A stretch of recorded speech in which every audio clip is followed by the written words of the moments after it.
సొదొమ గొమొర్రాల ప్రజలు స్వలింగ సంపర్కులు కాదా? వారు చేసే అకృత్యాలు ఏమిటి?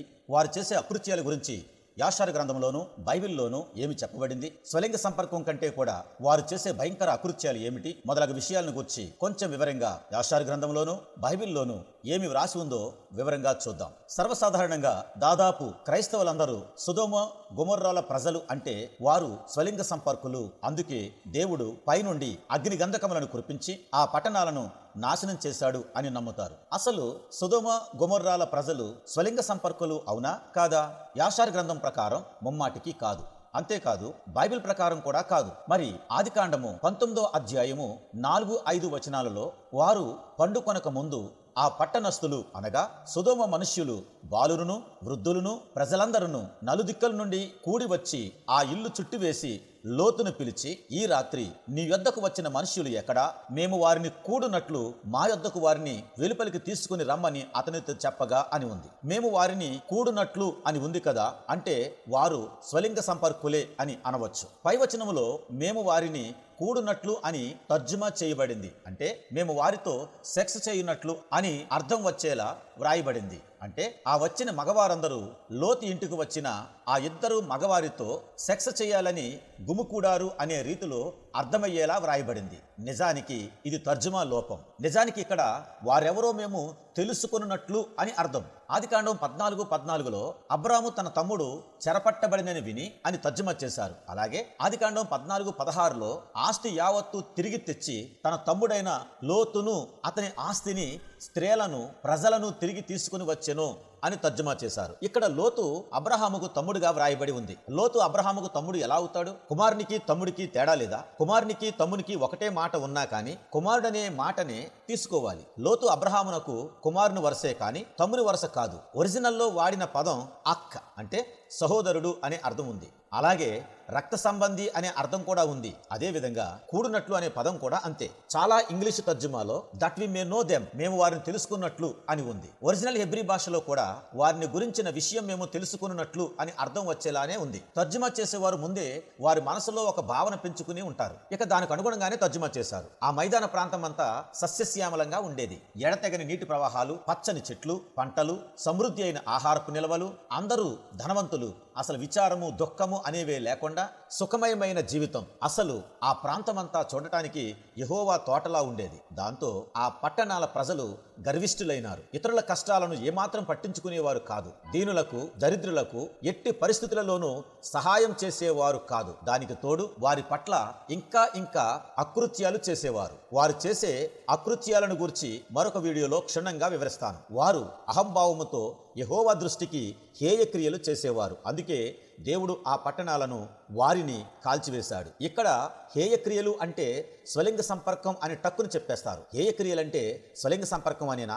యోధా తన పత్రికలో వారిని గురించి 7వ వచనంలో ఈ విధంగా ఉంది. వారు వ్యభిచారులు, పరశరీరానుసారులు అని వ్రాశాడు. ఆ పదం గ్రీకులో హెటరో అని ఉంది. హెటరో అంటే విజాతి అని అర్థం. అంటే స్వలింగ సంపర్కులని కాదు కదా. వారు నిజంగా స్వలింగ సంపర్కులే అయితే యోధా ఆ మాటే వ్రాసేవాడు, కానీ వారిని వ్యభిచారులుగానే వ్రాశాడు. పైగా వారు పరశరీరానుసారులు లేదా పరశరీరాపేక్ష కలవారు అంటున్నాడు. ఒక్క ఆదికాండం 19:5లో తప్పుడు తర్జుమాలో తప్ప ఎవరు ఎక్కడా కూడా వారు స్వలింగ సంపర్కులు అని వ్రాయలేదు. యాషారు గ్రంథంలో వ్రాయబడితే ఎలా నమ్మాలి అనేవారు చాలా ఎక్కువ మంది ఉన్నారు. యాషారు గ్రంథంలో వ్రాయబడితే అది నమ్మదగ్గది అనే రీతిలోనే బైబిల్లో యాషారు గ్రంథం గురించి పాత నిబంధన మరియు క్రొత్త నిబంధనలో వ్రాయబడింది. ప్రభువైన యేసుక్రీస్తు కూడా సొదొమ గొమొర్రాల గురించి ప్రస్తావించాడు. కానీ ఆ ప్రస్తావనలో ఆ పట్టణాల ప్రజలు స్వలింగ సంపర్కులు అని అర్థం వచ్చేలా అసలు లేనేలేదు. పైగా వారు అహంభావులు, దేన, దరిద్ర, పేదవారిని వారు ఏమాత్రం దరికి రానియలేదు. కాబట్టే వారికి వినాశనం జరిగిందనే భావనతోనే ఆయన ఆ పట్టణాలను గురించిన ప్రస్తావన తెచ్చాడు. యేసు 12 మంది శిష్యులను సువార్త ప్రకటించడానికి పంపుతూ మత్తయి సువార్త 10వ అధ్యాయము 14-15 వచనాలలో చెప్పిన మాటలు, ఎవడైనను మిమ్మల్ని చేర్చుకొనక మీ మాటలు వినకుండిన ఎడల మీరు ఆ ఇంటినైనను ఆ పట్టణమునైనను విడిచిపోవునప్పుడు మీ పాద ధూళి దులిపివేయుడి. విమర్శ దినమందు ఆ పట్టణపు గతి కంటే సొదొమ గొమొర్రా పట్టణముల గతి వార్వదగినదై ఉండునని నిశ్చయముగా మీతో చెప్పుచున్నాను అనెను. ఇక్కడ సొదొమ గొమొర్రాల ప్రజలు చేసిన నేరం అదే. దీనులను, పేదవారిని, పరదేశులను వారు ఏమాత్రం చేర్చుకునేవారు కాదు. ఇప్పుడు కూడా ఎవరైనా యేసుక్రీస్తు యొక్క శిష్యులను చేర్చుకొనకపోతే సొదొమ గొమొర్రా ప్రజల గతి కంటే అత్యంత దుర్భరంగా ఉంటుందనే ఉద్దేశంతో ఆయన ఆ మాటలు అన్నాడు. ఆ తరువాత కపెర్నహూమును గూర్చి చెబుతూ, ఆ పట్టణ ప్రజలు అహంకారముతో, గర్వముతో ఆకాశం మట్టుకు హెచ్చించుకుంటున్నారు. జాగ్రత్త, మీరు పాతాళం వరకు దిగిపోతారు. కపెర్నహూములో చేయబడిన అద్భుతములు సొదొమలో చేయబడిన ఎడల అది నేటి వరకును నిలిచి ఉండేది అంటున్నాడు. అంటే సొదొమ ప్రజలు కూడా కపెర్నహూము ప్రజల వల్లే తమ్మును తాము బాగా హెచ్చించుకునేవారు. చాలా అహంభావులు, గర్విష్ఠులు, పేదలను, దరిద్రులను, పరదేశులను ఏమాత్రం సహించకపోగా వారిని చిత్రహింసలకు, అవమానాలకు, వేదనలకు గురిచేసి చివరికి చంపివేసి ముళ్ల తుప్పల క్రింద పాతివేసేవారు. అయినా గాని విమర్శ దినమందు కపెర్నహూము ప్రజల గతి కంటే ఆ సొదొమ ప్రజలకు జరిగినదే ఓర్వదగినదిగా ఉంటుంది. అందరూ అనుకుంటున్నట్లు సొదొమ గొమొర్రాల ప్రాంతాల ప్రజలు స్వలింగ సంపర్కులు కాదు. వారు అహంభావులు, గర్విష్ఠులు, క్రూర స్వభావులు, దీనులపై కటాక్షం లేనివారు, తమ్మును తాము ఆకాశమంత ఎత్తుకు హెచ్చించుకునేవారు, వివాహేతర సంబంధాలను యథేచ్ఛగా జరిపించేవారు. యోధా కూడా తన పత్రికలో వారు స్వలింగ సంపర్కులు అనలేదు. అసలు ఆ ఉద్దేశమే లేదు. వారు వ్యభిచారులు, పరశరీరానుసారులు లేదా పరశరీరాపేక్ష గలవారు అని అంటున్నాడు. ప్రకటన గ్రంథములో యోహాను సొదొమ గురించిన ఇంకొక విషయాన్ని చెబుతున్నాడు. వారి శవములు ఆ మహాపట్టణపు సంత వీధిలో పడియుండును. వానికి ఉపమాన రూపముగా సొదొమానియు ఐగుప్తు అనియు పేరు. అచ్చట వారి ప్రభువు కూడా సిలువ వేయబడిను. ఇక్కడ యేసుక్రీస్తు యొక్క ఇద్దరు సాక్షులతో అగాధములో నుండి వచ్చిన క్రూర మృగము యుద్ధము జయించి వారిని చంపుతుంది. అప్పుడు వారి శవములు ఆ సంత వీధిలో పడి ఉంటాయి. ఇలాంటి పరిస్థితి పూర్వము సొదొమ గొమొర్రా పట్టణాలలో తరచుగా ఉండేది. ఆ పట్టణాలలో ప్రవేశించిన దీనులు, పేదలు, పరదేశులు ఆకలికి అలమటించి ఆ పట్టణాల వీధులలో దీనాతిదీనంగా చనిపోయేవారు.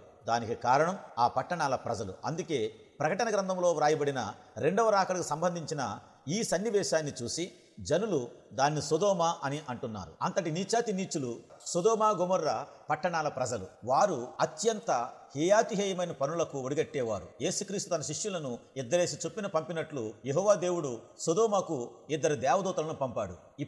ఎప్పుడు మాదిరిగానే సొదొమ ప్రజలు లోతు ఇంటికి వచ్చిన ఈ ఇద్దరు దేవదూతలు ఎవరో, వారు ఎక్కడి నుంచి వచ్చారో, ఎందుకు వచ్చారో మొదలగు విషయాలన్నీ తెలుసుకోవటానికి పెద్దలు, పిన్నలు, ముసలివారు, యవ్వనస్తులు లోతు ఇంటిని చుట్టుముట్టేశారు. లోతు భయపడిపోయాడు. సొదొమ ప్రజలు ఎప్పుడు పరదేశులకు, బేదలకు, కొత్త వారికి చేసినట్లుగానే వీరికి కూడా చేస్తారేమోనని భయపడిపోయాడు. వారినేమీ చేయవద్దని ఆ పట్టణ ప్రజలను ఎంతో ప్రాధేయపడి అడుగుతున్నాడు. వారికి పరాయి స్త్రీలపై ఎంతో మోజు.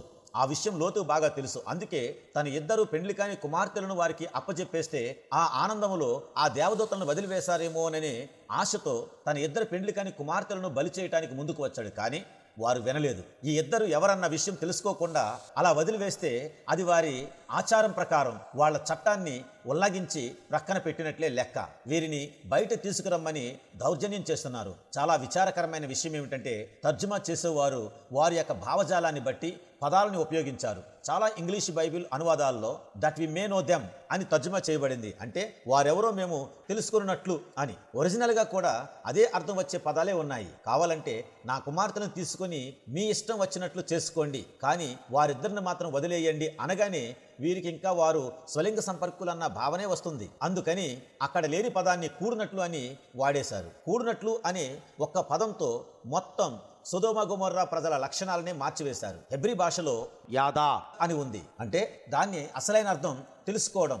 ఇదే మాట బైబిల్లో ఇంకా 700 పైచిలుకు చోట్ల వాడబడింది. అన్ని చోట్ల ఇదే అర్థం. కానీ ఎవడో ఒక్కడు యాదా అంటే లైంగిక పరంగా తెలుసుకోవడం అనే అర్థం కూడా ఉంది అని చెబితే ఇక దాన్నే పట్టుకుని కూడినట్లు అని తర్జుమా చేయటం కూడా కూడని పని అని గట్టిగా విశ్వసిస్తున్నాను. సాధారణంగా బైబిల్లో ఏ పదానికైనా మూల భాషలో ఏ పదాన్ని వాడారు, దాని అర్థం ఏమిటి అని తెలుసుకోవాలనుకుంటున్నప్పుడు అధిక శాతం మంది స్ట్రాంగ్ యొక్క డిక్షనరీని వాడతారు. దాదాపు 25 అర్థాల్లో ఒక అర్థం అది ఉండవచ్చు. అంత మాత్రాన మిగిలిన వాటినన్నిటిని వదిలేసి ఆ ఒక్కటినే పట్టుకోవడం తగని పని. దగ్గరి బంధువు దానికి బదులుగా తమ్ముడును తీసుకున్నట్లుగానే ఉంది. 700 పైచిలుకు చోట్ల సాదాసీదా తెలుసుకొను అనే అర్థం వస్తే ఈ ఒక్క చోట మాత్రమే కూడినట్లు అని వాడటం నిజంగా వారి భావజాలానికి అనుగుణంగానే వ్రాసినది. హెబ్రీ ఇంగ్లీష్ ఆన్లైన్ డిక్షనరీలో తెలుసుకోవడం, హ్యావ్ నాలెడ్జ్ అనే ఉంది. అసలు ఈ డిక్షనరీలన్నీ అనవసరం. బైబిల్లోనే దేవుడు సొదొమ గొమొర్రా పట్టణాలను ఎందుకు నాశనం చేశాడో స్పష్టంగా ఉంది. ఆ తెలిపిన కారణాన్ని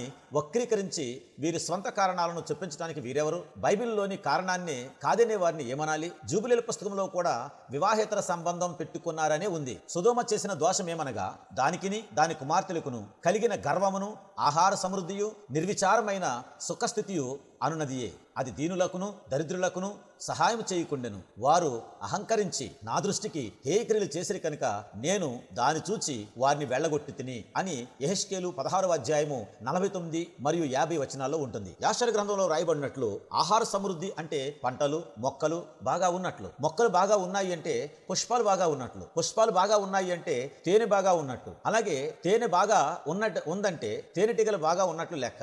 ఆత్మ ప్రజలు దేన దరిద్రునికి సహాయం చేసిందనే నెపంతో ఒక స్త్రీని తేనె పోసి తేనెటీగలతో కుట్టించి చంపివేస్తే దేవుడు ఆ తేనెటీగలు, తేనె, పుష్పాలు, పంటలు, మొక్కలు వందల వేల సంవత్సరాలు అవేవి మచ్చుకైన లేకుండా చేశాడు. ఒక దేన దరిద్రునికి ఆహారం పెట్టిందన్న సాకుతో లోతు యొక్క కుమార్తెను మంటల్లో కాల్చివేసినందుకు దేవుడు ఆ పట్టణాలను మొత్తాన్ని వందల వేల సంవత్సరాల వరకు దృష్టాంతాలుగా ఉండటానికి అగ్నితో కాల్చి బూడిద చేశాడు. కనుక సొదొమ గొమొర్రా ప్రజలు ముమ్మాటికి స్వలింగ సంపర్కులు కాదు. మరొక వీడియోతో మళ్ళీ కలుద్దాం.